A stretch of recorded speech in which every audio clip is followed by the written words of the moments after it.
Friends often ask me, how can my teen top a maths exam one day, set up my phone in minutes, and then the very next day think it's a great idea to ride a scooter on the highway without a helmet? Well, welcome to the magical world of teenage brain, where logic sometimes goes on a holiday. See, their frontal lobe, the CEO of decision making, is still under construction till about their mid 20s. But their reward center, the one that loves thrill, is already working in turbo mode. So when your teen chooses dare over logic, they're not bad kids. But their brains are literally wired to think that peer approval is greater than safety. I'll give you an example.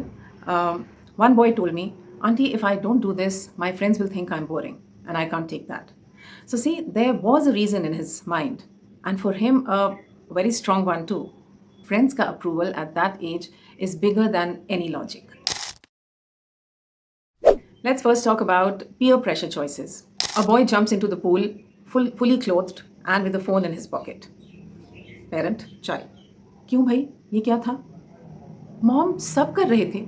I mean, how could I say no? Or excitement में I just forgot that the phone is in my pocket. Another example of, let's say, impulsive spending. Pocket money blown in one night on buying gaming skins. Parent and teen. Parent says, भाई अब पूरा महीना कैसे चलेगा आपका? Can I get an advance? Absolutely not. अब पूरा महीना आप घर से टिफिन ले जाएंगे.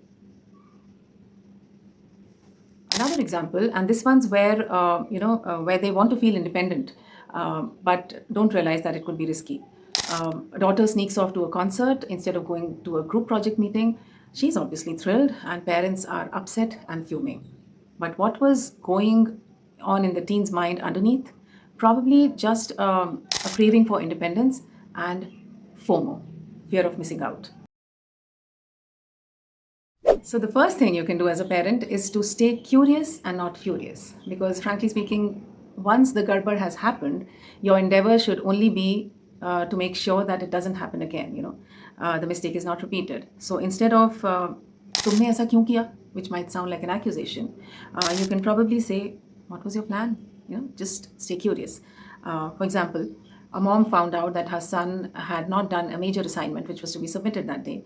And instead of shouting, she asked, So, help me understand, how had you planned on finishing the assignment? And the son said, I thought I'd finish it last night, in one night. And mom said, Okay. And what happened then? I fell asleep. So the mom just said, I'm sure you have found out what to do next. So she didn't need to deliver a lecture. The embarrassment of saying it out loud was lesson enough. Second thing you can do as a parent is to use storytelling, but wisely. Teens switch off when parents go into lecture mode, but a story that goes through.